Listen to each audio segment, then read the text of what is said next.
Every 4th of July, our small community throws a celebration that rivals even the big cities, complete with huge fireworks, a parade, food trucks, games, a tractor pull, a car show, and our hometown favorite, the chicken roundup. The best part, it's all community funded. Every booth, every game, every chicken helps raise money to keep the fireworks flying year after year.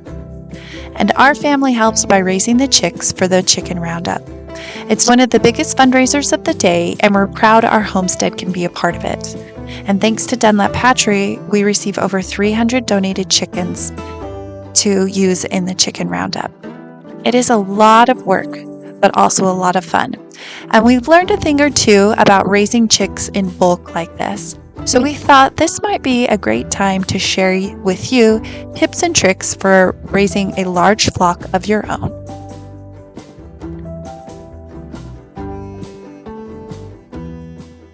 Before the chicks arrive, we prep the brooder space. With that many birds, we convert one of our coops into a safe, warm place with heat lamps and warming pads, clean water, lots of shelter from drafts, and of course, plenty of food. Most people are going to start with 5 to 10 chicks on their homestead, which is very manageable, and they only need a small space. But when you're raising hundreds of chicks, the setup is going to look a little different. You'll need more room, more feeders, more warming lamps or pads, just more of everything. So why would somebody want to raise chicks in bulk? You can raise chicks for meat birds to fill your freezer. Or maybe you want to sell pullets and hens to people that want to start their own flocks. If you're selling meat birds, or if you are selling chicks or eggs, just make sure to research your local laws and regulations so that you don't end up in trouble selling those things. But raising chicks can really bring some extra income to your homestead. It's not an easy way to bring money in because you are trying to keep something alive. Tiny chicks like these are going to do best in smaller enclosed spaces to start out for the first several weeks. Too much room can kind of stress them out. So keep them in a space that will keep them warm, fed, and hydrated. And after a couple of weeks, you can open up their space and let them move around.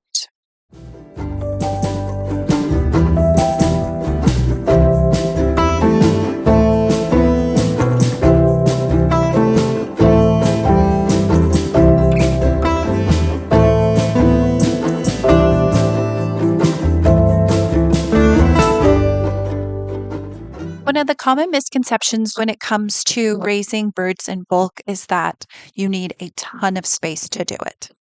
Now, if we were going to keep these 300 chickens and raise them and for years and years, then yes, we would need lots of space. But most of the time when you are raising chickens in bulk, you're raising them for a purpose like this. We're raising them for a fundraiser. They'll be 6 weeks old when they will leave our homestead and go to their new homes. Maybe you're butchering them. They'll be 8 to 10 weeks old when you process these birds and they go into your freezer. If you are raising them to sell, similarly, you'll raise them for 2 months, maybe 3, depending, and then you'll sell them. If you're raising hens until they're full grown, then yes, you might need a little bit more space for 300 birds. But when you're doing it in a short period of time, a coop like this works out really nicely. We start them up inside the coop and we actually enclose it. We put some mesh fencing in the doors so we can open and close them and the chicks don't get stuck or don't come out. And then after a couple of weeks, when they don't need the heating lamps quite as much, we open up the coop, we add the ramp back in, we move water and feed down onto the ground, and then the chicks can move in and out of the coop, get themselves some fresh air, walk around, and enjoy their time outside. When raising large batches of chicks, it's really important to keep a close eye on them. One of the first issues you might spot is poopy butt. It's exactly what it sounds like. It's when the vent gets blocked and it can be really deadly for chicks. So just check your chicks often. If any of them seem to have poop that's sticking to their feathers, then clean them off and help prevent that. You might also find chicks with health problems like spraddle leg or scissor beak. Early intervention can help some of these, but often they're just not going to make it. And so you have to make that call as their chicken keeper. But make sure you check their food and water often. They knock things over, they poop in the water. So making sure they are clean and dry and have a good place will help prevent chicks from growing sick because when one gets sick, it often will grow and more will get sick as it spreads.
When it comes time for the chickens to head to new homes, this is a really big change for them. We sell a lot of our chicks and pullets, and we try and prep them for stress when moving. Um, it doesn't always work, but we found when we load them into crates or boxes the night before a big move, this will actually help them to settle down. It calms their nerves. It helps them to kind of adjust to a new space. This is exactly what we do for our big 4th of July event. So we have helpers come, like you see here, and they help us to catch all of these chicks. Now we call them teenagers because they're about 6 weeks old when they go to this event. And it can be really stressful on them because this is the first time they've ever left the coop. So we're trying to make this an easy transition for them. So we have this big trailer. We have all of these kennels, if you will, or cages that we'll put several of the birds in. And then we can put them all into this trailer and let them spend the night there so they can calm down and they are much happier and healthier for that. This is a good tip if you send your chicks to processing. We process our own chickens, but if you're sending them to the processor, it could be really smart for you to take the time and pack them the night before.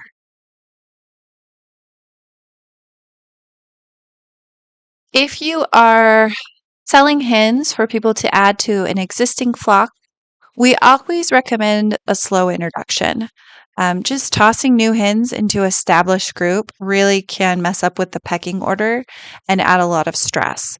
So the newcomer chickens, give them a few days of separation. Put them next to the coop in a pen or fence off a portion of the coop for the new chickens so that they can be within sight and sound of the other birds that they're going to be integrated into. And it will help that transition happen a little smoother.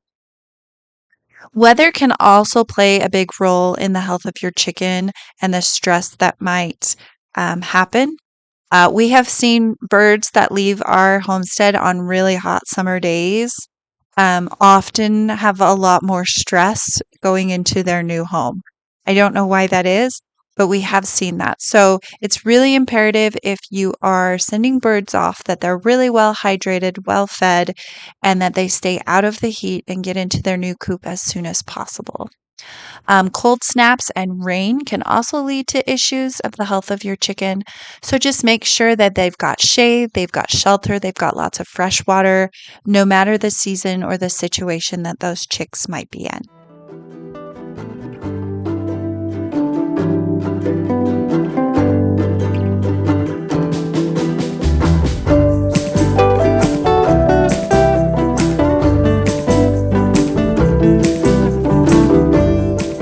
Now let's talk briefly about the chicken roundup and what that looks like. We start by dividing the event in age groups. So we usually do like 0 to 1, 2 and 3 year olds, etc., etc. We also have a teen event and an adult event, and they get a shot at catching a chicken. We will typically release more birds for the little ones so they can each get one. And then as we get higher in age, we'll release less and less birds, which makes it way more of a challenge and so fun to watch. It really is hilarious and chaotic and just crazy fun. And best of all, every chicken goes home with a new owner. We make sure they're healthy, well fed, and ready to start life in a new coop. And people are thrilled to take part and support the cause. The money we raise from this single event makes a good dent in the cost of the fireworks show, and that's something that we are incredibly proud of. That is how our family helps make the 4th of July a blast, literally. From raising 300 chicks to loading them for the big event, we're honored to play a small part in something that brings joy to our whole town. Fireworks, food, friends, and family, it doesn't get much more American than that. Thanks for joining us behind the scenes, and if you've ever thought about raising chicks yourself, we hope this gives you a solid place to start. Thanks for watching, and we'll see you in the next video.